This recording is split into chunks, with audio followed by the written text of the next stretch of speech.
Oh my god, look at that shiny face. It has been a hot, sunny, sweaty day today. Hello and welcome back to Drinking by My Shelf. My name is Emma and today I have an important question for you. This is inspired by the Book Happiness Project because their theme for April is Happiness in Spring Cleaning.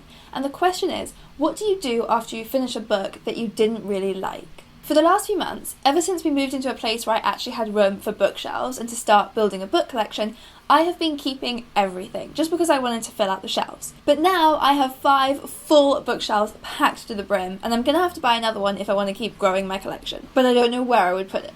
At the moment, I've kept every book that I've read in the last few years. A lot of the books I read when I was younger are at my parents' house. But in the last few years, all the books I've read I have right here on my shelf. And the thing is, that's kind of my personality. I like keeping things. Even if I didn't love the book, I like having it as a memory because I'll remember when I read the book. And then I have this really nice visual reminder of my reading history from the last few years. So I kind of really don't want to throw them away. Especially as the few books I have got rid of, I really regret. The first video that I ever did on this YouTube channel was of me going through books that I didn't like and taking them to my local book swap at the Tube, which is like a good thing to do, and I'm glad that I did it, I guess, except that I genuinely regret giving away all those books. In particular, the one I regret giving away was Lena Dunham's Not That Kind of Girl, because I'd put loads of post-it notes in it reminding me of the bits that I did and didn't like, and there's no way to recreate that. I can't just buy the book again, it won't have my own notes in it, so I shouldn't have given that one away, that was silly. But even some of the other ones that weren't personalised and I didn't enjoy,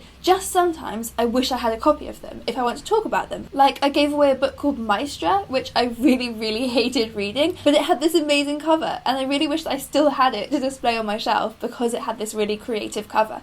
But is that crazy because I didn't like the book? Because on the flip side, I do like the idea of having a collection that is solely full of books that I loved, books that I want to read again, or books that I want to recommend to my friends. I love the idea that one of my friends might come around looking for a book recommendation and I can just point them to my shelves and say, take what you want. At the moment, I feel like I'd have to give them a very guided tour of the do's and don'ts. Also, I feel like it's pretty selfish. I'm keeping these books just because I like having a full collection, but I'm never going to read them again, most likely. And someone out there will love them. I genuinely believe there is the right audience for every book, so maybe if I went and donated these books to a free book swap or even just to a charity shop, somebody else would be more likely to get their hands on them and then find their dream book. Ugh, it's so tough. So today I really just want your thoughts. I want you to let me know, what do you do with your books that you didn't like? Do you keep them or do you help them go off and find a better home? Leave me a comment below letting me know what you think, and don't forget to hit that subscribe button for new videos every week.